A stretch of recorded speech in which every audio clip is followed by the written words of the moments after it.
Olá, eu sou o pastor Daniel Barcelos e este é o canal Foco Cristão. Neste vídeo nós vamos continuar analisando aspectos introdutórios da teologia e o tema será os perigos de estudar teologia.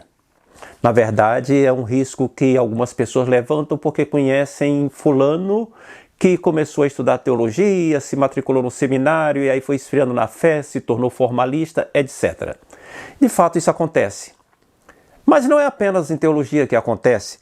Por exemplo, eu tenho um conhecido que foi estudar engenharia e o ambiente universitário fez com que ele se tornasse um ativista político. E se tornou um ativista político militante durante anos, até se decepcionar e parar com aquele ativismo todo. Conheço outra pessoa que foi estudar história. Matriculou-se numa boa faculdade de história e depois de algum tempo acabou abandonando os valores familiares, valores cristãos que a família abraçava, por outros valores condizentes com a ideologia que ele estava aprendendo naquela faculdade.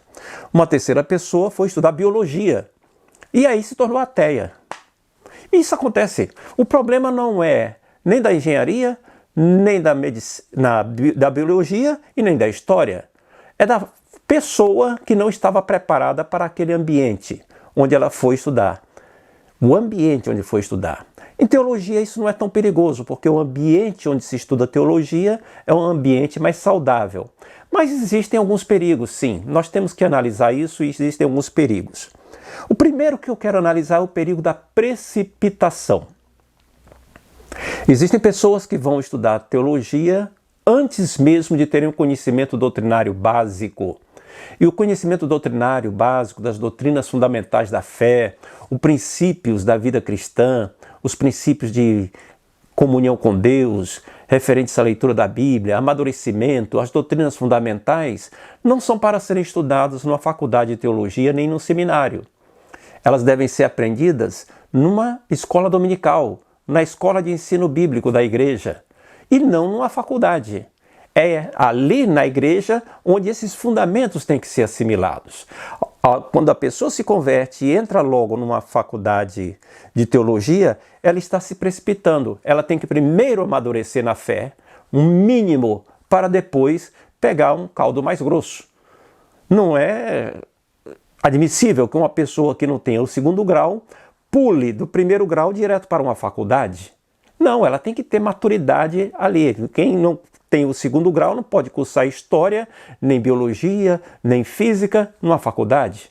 Tem que ter um meio intermediário, alguma coisa assim. Algo semelhante acontece em teologia. O segundo risco é o risco da fonte inadequada.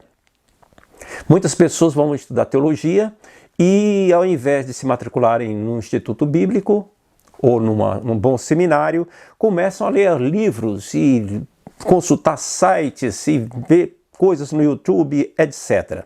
Isso traz alguns problemas, porque a pessoa não tem critérios ainda para definir o que é bom ou não. E existem livros que são meramente especulativos, que são verdadeiros venenos teológicos. Assim também como existem sites e vídeos no YouTube. É inconveniente a pessoa começar por essas coisas aí. Acaba se tornando uma pessoa especuladora, questionadora, sem ter fundamentos. Ela só sabe questionar e pula de um questionamento para outro sem ter base nenhuma. É o risco da fonte inadequada. Nesse caso, é interessante que a pessoa dê preferência a escolas teológicas reconhecidas, a seminários reconhecidos, a institutos bíblicos reconhecidos. Pode perguntar a algumas pessoas de sua confiança. Escolha pessoas que você perceba que têm maturidade na fé, têm maturidade doutrinária, são boas conselheiras e que têm testemunho de vida. E aí pergunta para ela sobre onde estudar, quais livros você deve ler. Naturalmente ela vai lhe dizer para não começar de um livro muito pesado, um compêndio de teologia. Não. Algumas pessoas partem logo para estudar teologia sistemática num livro grosso. Não, comece mais devagar. Comece com livros de doutrinas fundamentais, depois parta para outros, que eu não vou aconselhar aqui porque não é o caso, eu não quero lhe orientar sobre isso. Alguém que você confia vai lhe orientar. Um terceiro risco é o risco de exaustão por excesso de atividades. Quando Jesus foi na casa de Marta, Maria e Lázaro, a Bíblia diz que Marta estava ansiosa para servir a Jesus e ocupada com muitas coisas. E Jesus a repreendeu por causa disso. Da mesma forma acontece às vezes que uma pessoa quer servir a Jesus e no anseio de começar logo a aumentar a sua capacidade para edificar o corpo de Cristo, para melhor contribuir, começa a estudar teologia. E às vezes o seu tempo não permite que ela faça isso. E ela começa a sacrificar outras atividades. Começa a sacrificar outras coisas que são importantes, como o relacionamento familiar ou a comunhão na igreja. É claro que você tem que ter sempre em mente quais são os seus valores. E de acordo com os seus valores cristãos, valores espirituais, você vai percebendo na sua realidade o que é que deve ser priorizado naquele momento. Há momentos em que a família exige nossa prioridade absoluta. Há momentos em que você pode abrir mão um pouco durante algum tempo da convivência familiar para se dedicar aos estudos. Qual é o momento da vida? E você não pode entrar num momento ou numa situação em que fique exaurido, porque não consegue dar conta de tantos trabalhos acadêmicos. E uma faculdade de teologia é uma faculdade, um curso de teologia normalmente é um curso superior, quando não é apenas um curso médio, e exige estudo, exige empenho. E dedicar-se a isso às vezes é muito cansativo. Às vezes você vai precisar do apoio de outras pessoas da família para que possam suprir aquele momento, a sua ausência, para que possam lhe ajudar na sua dedicação. É um risco da exaustão por excesso de atividades. Agora, é importante considerar que tudo quanto vale a pena na vida tem um preço. Exige algum sacrifício. Tudo quanto realmente vale a pena exige algum sacrifício. Você só não pode querer sacrificar os outros em prol daquilo que você almeja. Principalmente pessoas que não têm como suprir a sua ausência, né? Como se você estiver fora e como é que a pessoa vai se virar. Às vezes é importante você considerar essas duas verdades, esses dois casos. Um quarto risco é o risco do esfriamento na fé. Às vezes esse esfriamento na fé acontece por causa do excesso de atividades. A pessoa está tão ocupada que ela negligencia o seu tempo com Deus, a sua comunhão com Deus. E isso é inegociável. Você não pode partir para qualquer atividade que venha exigir tanto de você que continuamente você não tenha como ter o seu momento devocional, a sua hora de comunhão com Deus. Nós não podemos viver sem o contato pessoal com Deus. Não existe estudo, não existe nada que você venha a aprender, seja num curso, seja na igreja, que substitua a sua comunhão pessoal com Deus. E muitos obreiros têm sido prejudicados nas suas carreiras ministeriais por causa disso.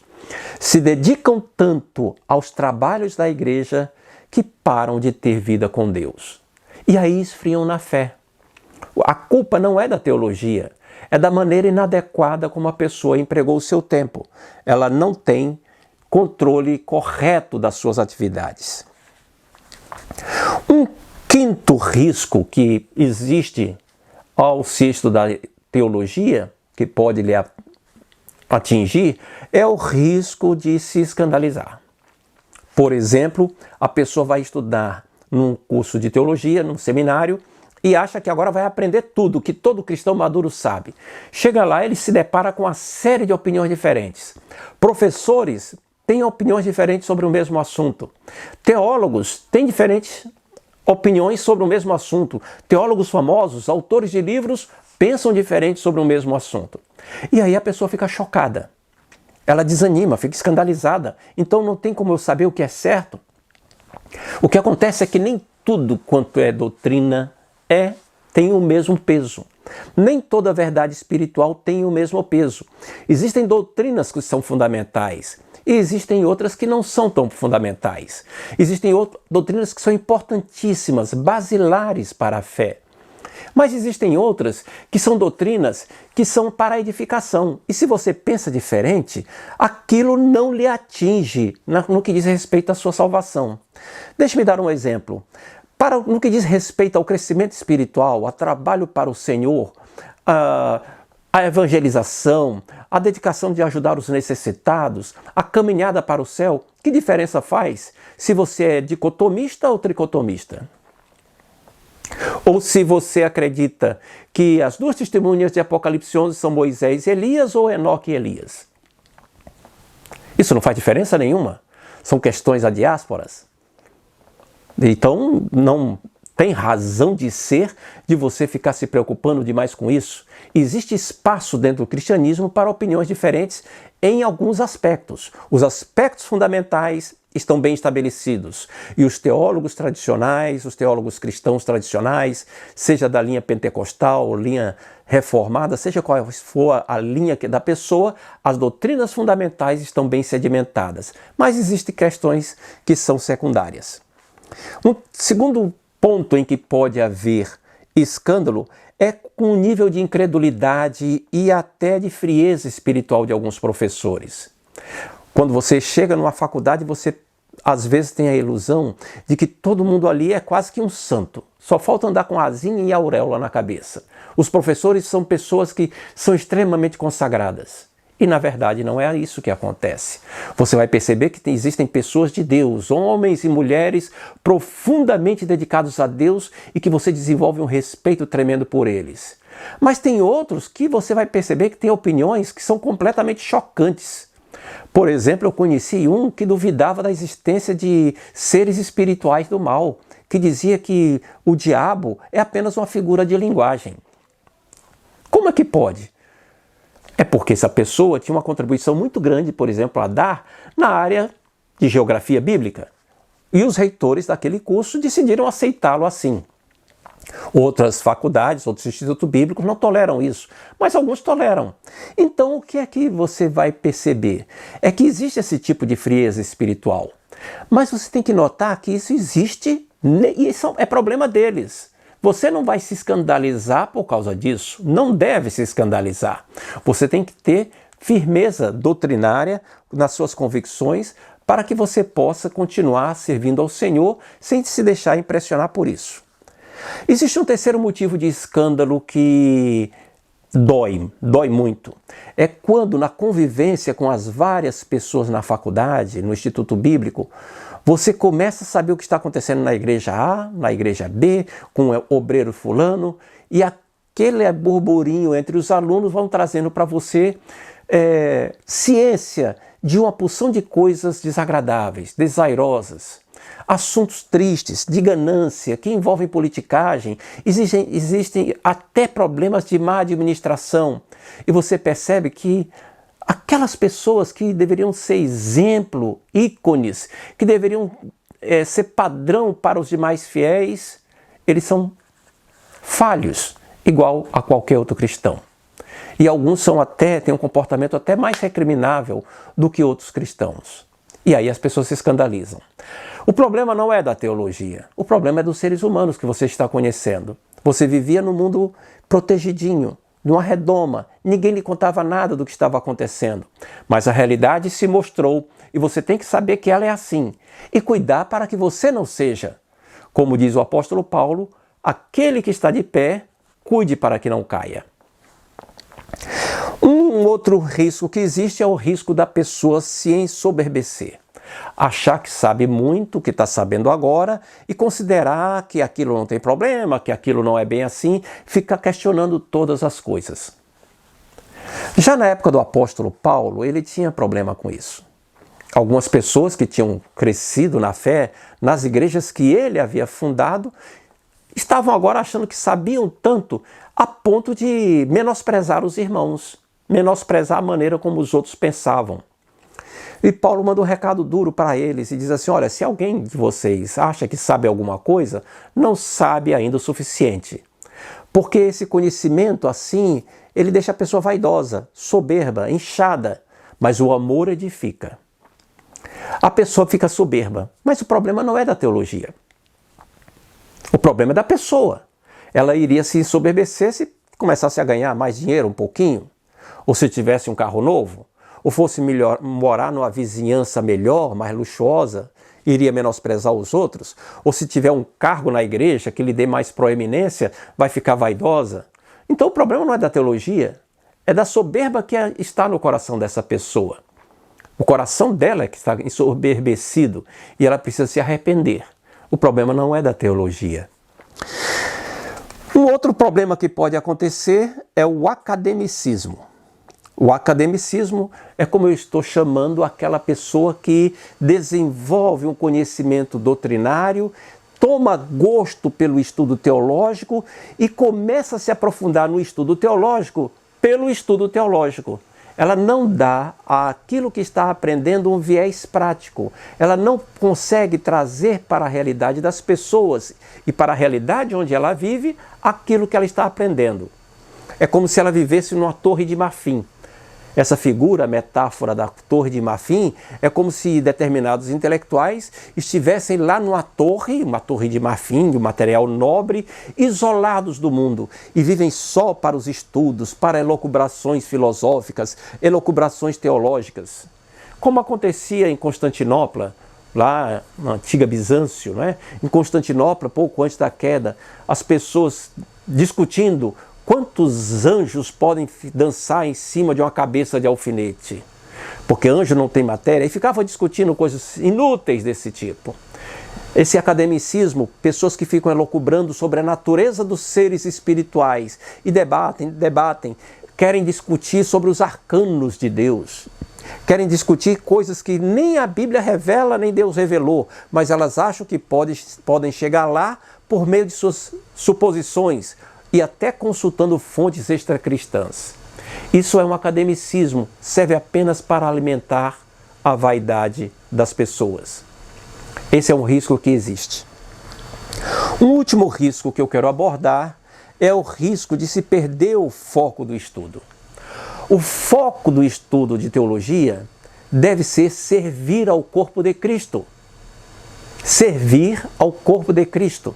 Isso através da percepção da aplicação da verdade divina na minha vida ou na vida do meu próximo, da minha igreja, de como eu posso ajudar a comunidade da fé onde eu me congrego ou ajudar os demais cristãos onde a minha voz alcance.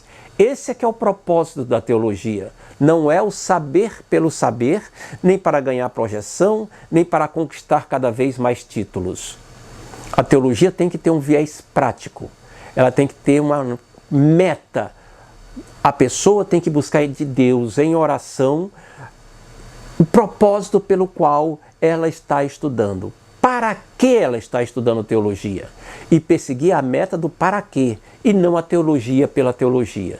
E não para conquistar cargos, e não para alcançar projeção, não para dar lugar à vaidade. Você percebe então que a teologia, ela em si mesma, ela não é um risco. O risco está na mentalidade ou na imaturidade de quem está cursando. Não desanime de estudar teologia, porque algumas pessoas foram estudar e, como diz o ditado popular, pisaram na bola. Não se deixe levar por isso. Se deixe conduzir por bons exemplos. Quantos cristãos têm edificado a sua vida? Quantos bons autores têm trazido até você mensagens que não apenas confortam, mas também lhe orientam e ajudam na sua caminhada cristã? Essas pessoas levaram teologia a bom termo, como também outras pessoas que você conhece. Que Deus lhe abençoe para que você se entusiasme pelo estudo e tenha bons resultados e frutifique para a glória do Senhor Jesus Cristo. Que Deus lhe abençoe. Amém.